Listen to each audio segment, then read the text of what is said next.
Hello दोस्तों, हमारी कहानी सोने का सेब का पेड़ का पार्ट 3 शुरू करते हैं। राजकुमार बोला, भाई तुम भी अजीब हो, तुम्हारी बातें मेरे समझ नहीं आ रही। भला मैं कभी कुएं की दीवार पर क्यों बैठूंगा और ऐसे आदमियों पर धन खर्च क्यों करूंगा जिनको फांसी दी जाने वाली हो।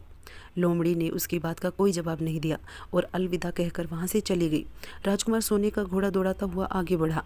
राजकुमारी उसके साथ ही बैठी हुई थी और सोने की चिड़िया का पिंजरा उनके हाथ में था।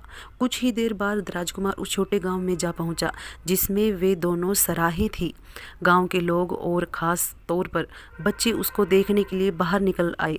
सोने के घोड़े पर इतनी सुंदर राजकुमार के साथ बैठी राजकुमारी को देखकर लोग सभी चकित रह गए।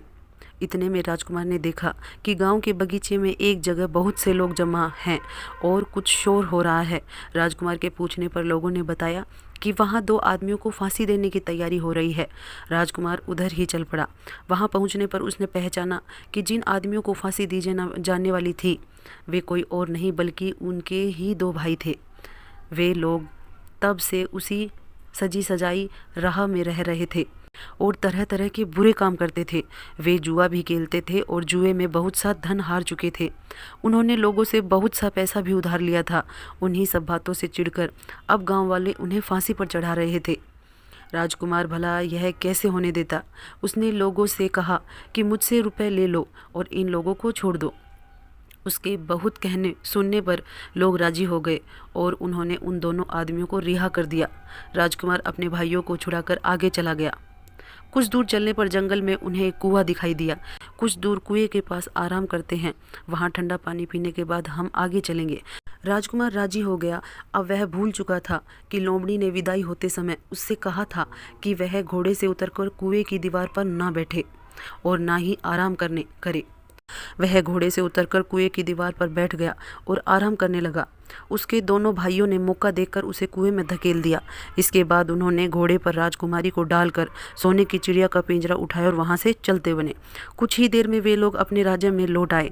घर लौटकर उन्होंने राजा से कहा, हम लोग सोने की चिड़िया को पकड़ लाए हैं। इसी चिड़िया ने हमारे बाग से सोने के सेब चुराए थे। इसके साथ ही हम एक यह सोने का घोड़ा और राजकुमारी भी लाए हैं। राजा बहुत खुश हुआ। सारे राज्य के लोग खुशियां मनाने लगे, लेकिन राजकुमारी खुश नहीं थी। वह बराबर रोती रही। उसने खाना पीना छोड़ दिया। यही नहीं, घोड़े ने भी दाना पानी बंद कर दिया और सोने की चिड़िया भी उदास रहने लगी। राजा ने बहुत कोशिश की, लेकिन न तो वह राजकुमारी खुश हुई और न ही सोने के घोड़े और सोने की चिड़िया ने दाना खाना शुरू किया।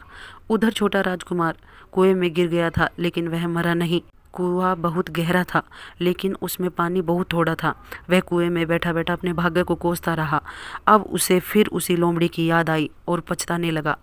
अगर मैंने उसका कहना मान लिया होता तो मैं मुसीबत में न फंसता। राजकुमार ने जैसे ही लोमड़ी को याद किया, लोमड़ी न मालूम कैसे कुएं के पास जा पहुंची और बोली, देखो राजकुमार, मैंने पहले ही तुम्हें समझाया था कि किसी कुएं की दीवार पर मत बैठना और ऐसे आदमियों की मदद मत करना जिन्हें फांसी की सजा दी जा रही हो, लेकिन तुम नहीं माने। खैर चलो, अब आखिरी बार मैं फिर से तुम्हारी मदद कर रही हूँ। लो मेरी पूंछ पकड़कर कुएं से बाहर निकल जाओ।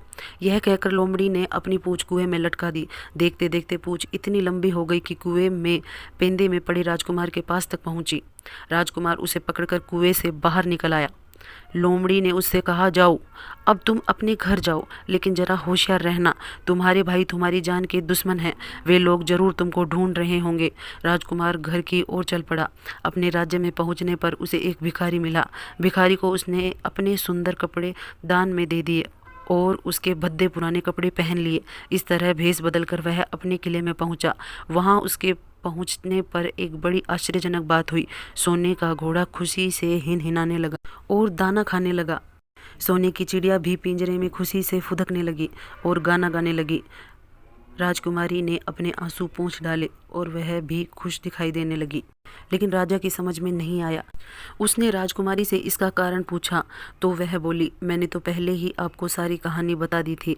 आपके बड़े और मंझले राजकुमार ने छोटे राजकुमार के साथ धोखा किया है। उन्होंने आपको भी धोखा दिया है, लेकिन अब आपका छोटा राजकुमार यहाँ पर आ गया आ पहुंचा है, इसलिए मुझे बहुत खुशी हो रही है। उसी के साथ मेरी शादी हुई है और मैं उसके साथ ही सुखी रह सकती हूँ। फिर उसने मैले कचूले कपड़े पहनने एक आदमी की ओर इशारा करते हुए कहा, वह रहा आपका छोटा राजकुमार। राजा ने भी अपने छोटे राजकुमार को पहचान लिया। अब राजा ने अपने छोटे बेटे के बारे में अपने विचार बदल दिए। अब वह उसको बहुत समझदार और बहादुर मानने लगा और उससे बहुत अधिक प्यार करने लगा। उसने उसको राजगद्दी पर बैठाने का निश्चय किया। बड़े और मंझले राजकुमार ने अपने छोटे भाई को ही धोखा नहीं दिया बल्कि राजा को भी धोखा दिया था। इससे राजा उनसे बहुत नाराज़ था। उसने उन दोनों को अपनी राज्य से निकलवा दिया। इसके बाद बड़ी धूमधाम से राजकुमार और राजकुमारी की शादी की गई और दोनों सुखी से रहने लगे। लेकिन राजकुमार उस लोमड़ी को नहीं भूला जिसने उसकी सहायता की। एक दिन समय निकालकर वह जंगल में उस लोमड़ी को खोजने के लिए निकला। बहुत ढूंढने के बाद एक पेड़ के खोखले भाग में उसने उस लोमड़ी को चुपचाप बैठे हुए देखा।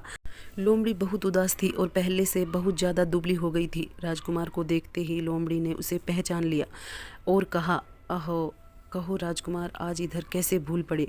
राजकुमार ने कहा, मैं आज तुम्हें ही ढूंढने के लिए आया हूँ। चलो मेरे बाग में आराम से रहना, वहाँ तुम्हें किसी तरह की तकलीफ़ नहीं होगी।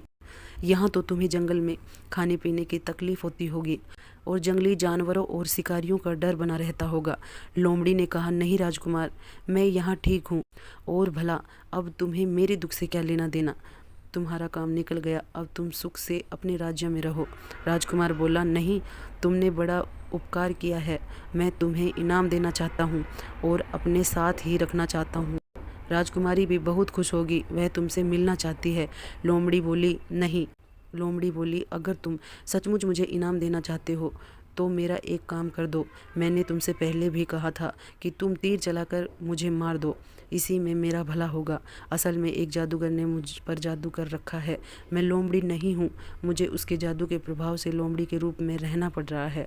मैं तो उसी देश का राजकुमार हूँ जहाँ की राजकुमारी से तुम्हारा विवाह हुआ है। असल में वह राजकुमारी मेरी छोटी बहन है। अगर तुम तीर चलाकर मुझे मार दोगे तो इस जादू से मुझे मुक्ति मिल जाएगी और मैं फिर से अपने देश लौट पाऊंगा। राजकुमार को यह सुनकर बड़ा आश्चर्य हुआ। उसने फौरन अपने धनुष पर तीर चढ़ाया और लोमड़ी की ओर छोड़ दिया। तीर चलते ही लोमड़ी मर गई और उसमें से एक सुंदर सा राजकुमार निकल आया। फिर दोनों राजकुमार आपस में गले मिले। उसके बाद दोनों राजकुमार वापस महल में लौट आए। वहाँ राजकुमारी अपने भाई से मिलकर बहुत खुश हुई।